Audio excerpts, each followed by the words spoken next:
My approach is to take our everyday experience of money and go from there into the system, and hopefully by doing that to show people there are chronic endemic problems in the system. So where does our money come from? That's a good question to start with. And our money is, for all intents and purposes, our medium of exchange. We buy and sell stuff, and we earn it, save it, lend it, and so on. And it comes in two forms as far as we, the users, are concerned. Physical cash, stuff in your pocket, your wallet, still quite widely used for pubs, corner shops, small everyday purchases. However, the business, the economy, is conducted using electronic computer money, the digits that jump from one bank account to another. So stuff is bought and sold and so on.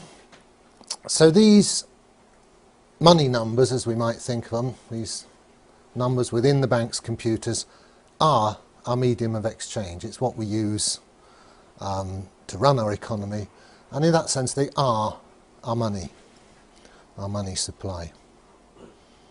So the question then arises, how do they come into being? Where do they come from? How do they get into the computers? How do they originate? And most people in this room know the answer to that, but let's have a look. First of all, we need some terminology. We need to start thinking like accountants, and two good concepts we need are assets and liabilities. I find this approach better than thinking of money flows, because that's a bit of an anachronism from when money was stuff and it used to actually physically move. All that changes now are the numbers. Some go up and some go down, and let's see how that works. So assets and liabilities. Well, an asset, in our context, we're talking about monetary assets. And obviously, you know, your family is an asset to you, but we're narrowing down monetary stuff of value, and can be property, but it also can be bonds or debts, other people's obligations to pay you money at some time in the future. Conversely, on the other side of that equation, there's liabilities, and that's something which is going to cost you. You have an obligation to somebody else, perhaps, to pay them money back at some time. So if I borrow money from you, then there's a dual aspect to that debt. It's my liability because I owe you, and it's your asset because you have a claim on me in the future. Now, the same contract relationship exists between banks and their customers, their clients, both borrowers and depositors. So let's say I've got a mortgage with a bank, I'm a debtor to the bank, I owe to the bank, then that debt is of course my liability, but it's also the bank's asset. The bank treats it as a piece of wealth, something of value to the bank.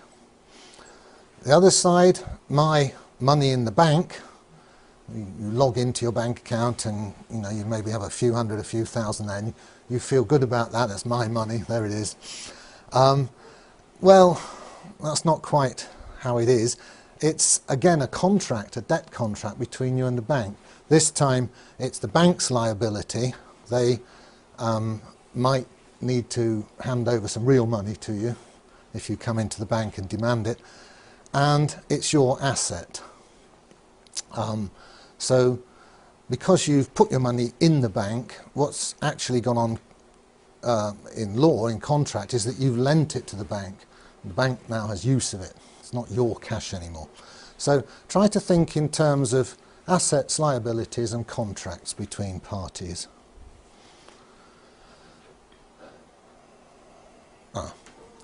And my approach is to, within this way of thinking, just to look at everyday transactions and try and build up a picture of how these numbers change within the system. So we look at what's called the bank's balance sheets, and we'll go on to that in the next slide. What is a balance sheet?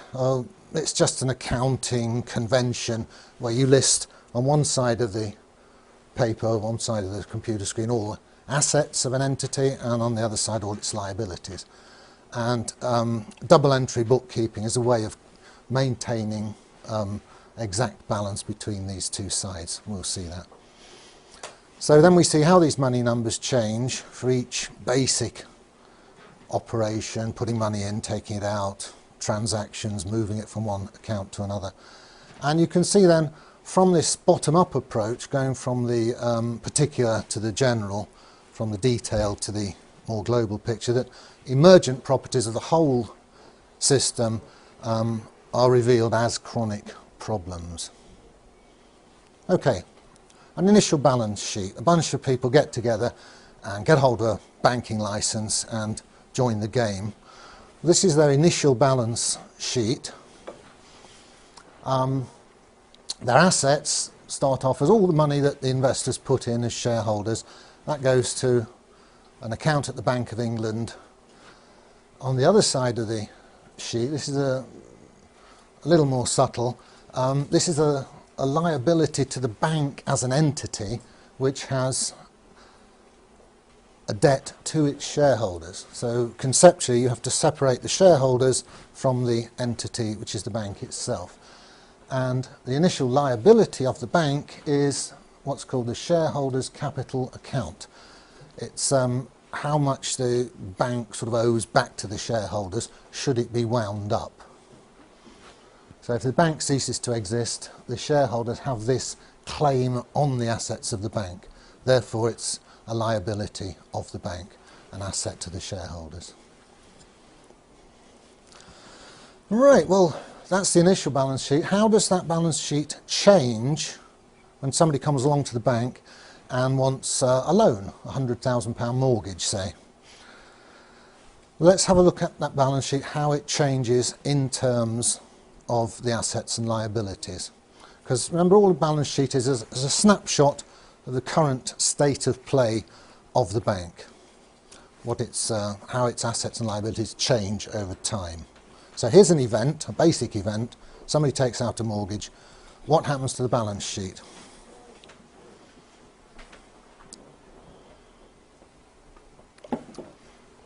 Well, very schematically, this. The bank's assets go up 100,000 because this person who walked in the door now owes the bank £100,000, which wasn't owed to the bank before. So the bank's got £100,000 extra assets to what it had before the event. How is that balanced? Well, the borrower, the person who took out the loan, has £100,000 in his current account. Actually, probably has gone to his solicitor's current account in practice, but it is a liability to the banking system. When we're just pretending to look at one bank as though everything's happening in one bank, but conceptually that's okay if you think of it as the whole banking system. Obviously you might borrow from one bank and deposit it in another, but with a combined view of the multiple balance sheets of the banks, you can represent it schematically as this. So what's happened here is somebody in the bank has approved a loan and has just typed in £100,000 onto the asset side of the bank's balance sheet, however that's represented in the computers, and has typed in £100,000 into the current account of whoever's going to receive the money. There's no stuff has moved, two numbers have changed. That's it. So we can say that debt and money are birth twins. They come into existence together. When a new loan is made, the debt and the money come into being in equal measure on opposite sides of the balance sheet. So the balance sheet is expanded in tandem, new accounting entries of debt numbers and money numbers. You've got a lot of debate on the internet and so on. The official view is that the bank isn't sort of moving any money, it's extending credit. Well, you can look at it that way, but in a pragmatic sense, as money users, we've got these numbers We just borrowed them from the bank. New numbers have sprung up in our account, and we can spend them. They're perfectly good. In a strong sense, they are money. They are a medium of exchange. Ask yourself, what's in your bank account? I got that from that advert that was going around at the time. What's in your wallet?